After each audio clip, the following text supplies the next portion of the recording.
بسم اللہ الرحمن الرحیم۔ اسلام کے قانون میراث کے بارے میں دو بنیادی حقیقتیں ہیں جو بہت ضروری ہیں کہ اگر ہم اس قانون کا فہم رکھنا چاہتے ہوں تو ان کو جان لیں۔ ان میں سے سب سے پہلی بات تو یہ ہے کہ قرآن مجید نے اپنے اس قانون کو یعنی قانون میراث کو جس چیز پر بنیاد رکھی ہے اس پر وہ ہے قرب منفعت، یعنی اس کا مطلب یہ ہے کہ جو شیئرز ہیں یعنی جو ورثاء کو جو شیئرز دیے جائیں گے وہ اصل میں اس بنیاد پہ ہوں گے کہ جو وارث ہے اس کی کیا منفعت تھی اس مرنے والے کے حوالے سے، اور اسی بنیاد پہ قرآن مجید نے پھر مختلف شیئرز جو ہیں ان کی تفصیل بتائی ہے۔ اور دوسری اہم بات اس سلسلے میں جاننے کی یہ ہے کہ عام طور سے قرآن مجید نے جن شیئرز کے بارے میں جن حصوں کے بارے میں تفصیل بتائی ہے یہ وہ ہیں جو عامۃ الورود ہیں، یعنی عام طور سے یہ پائے جاتے ہیں۔ مثال کے طور پہ دیکھیے ماں باپ ہیں، اولاد ہے، اسی طریقے سے میاں اور بیوی ہیں۔ اس کے علاوہ بہت سارے رشتے وہ بھی انسان کی ظاہر وجود میں آتے ہیں، اس پر شریعت خاموش ہے، یعنی قرآن مجید نے کوئی قانون سازی نہیں کی۔ تو اس کا یہ مطلب نہیں کہ جہاں قرآن مجید خاموش ہے وہاں پہ ہم مثال کے طور پہ جس کو ہم محل اجتہاد نہیں قرار دے سکتے۔ چنانچہ یہ دیکھیے کہ اس سلسلے میں ایک سب سے اہم مسئلہ جو پیدا ہوتا ہے اور جو کئی بار پیدا ہوا وہ یہ ہے کہ کیا یتیم پوتے کی میراث کے حوالے سے چونکہ قرآن خاموش ہے تو کیا کیا جائے۔ علماء کے ایک بڑے گروہ کا تو خیال یہ ہے کہ چونکہ دین اس کے بارے میں خاموش ہے، شریعت اس کے بارے میں خاموش ہے، قرآن مجید نے کوئی حصہ اس کے بارے میں متعین نہیں کیا، چنانچہ یتیم پوتے کو پھر وہ محجوب الارث قرار دیتے ہیں۔ اس کا مطلب یہ ہے کہ اس کو پھر وراثت نہیں ملتی۔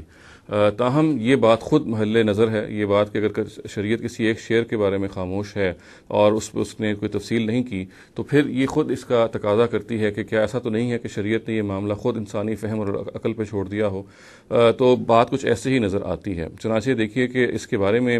پھر علماء نے اجتہاد کیا، بعض علماء نے، اور یہ قرار دیا کہ ایک یتیم پوتے کو اس کے اپنے باپ کا شیئر مل جانا چاہیے، اس کے اپنے باپ کا حصہ مل جانا چاہیے، گویا کہ اس کے باپ کا حصہ ہی اس کو پہنچ رہا ہے، اور یہ ایک بڑی مناسب بات ہے۔ بعض لوگ اس کے بارے میں ایک اور بھی حل یا تجویز پیش کرتے ہیں، ایک سلوشن پیش کرتے ہیں، اور وہ یہ ہے کہ دادا کو اپنے پوتے کے حق میں وصیت کر دینی چاہیے مرنے سے پہلے، تاکہ مرنے کے بعد اس کو وہ کچھ نہ کچھ اس کو مل جائے اور وہ محروم نہ قرار پائے۔ یہ دونوں طریقے اختیار کیے جا سکتے ہیں اور یہ دونوں طریقے اختیار کیے جانے چاہیے، اور یہ یاد رکھنا چاہیے، یہ ذہن میں رہنا چاہیے کہ بعض دفعہ اگر شریعت بعض حصوں کے بارے میں خاموش ہے تو اس کی وجہ یہ ہے کہ شریعت عام طور سے ان معاملات میں دی جاتی ہے جو عامۃ الورود ہوتے ہیں، جو عام طور سے پیش آتے ہیں، جو عام طور سے جن کا سابقہ پیش آتا ہے۔ وہ چیزیں جو کبھی کبھی ہوتی ہیں عام طور سے شریعت میں مداخلت نہیں کرتی اور وہ اس کو ایک انسانی فہم پہ، انسانی عقل پہ چھوڑ دیتی ہے۔ یہی کچھ معاملہ ایسا لگتا ہے کہ یتیم پوتے کی میراث کا بھی ہے۔ چنانچہ اس سلسلے میں جیسا کہ میں نے عرض کیا، یہ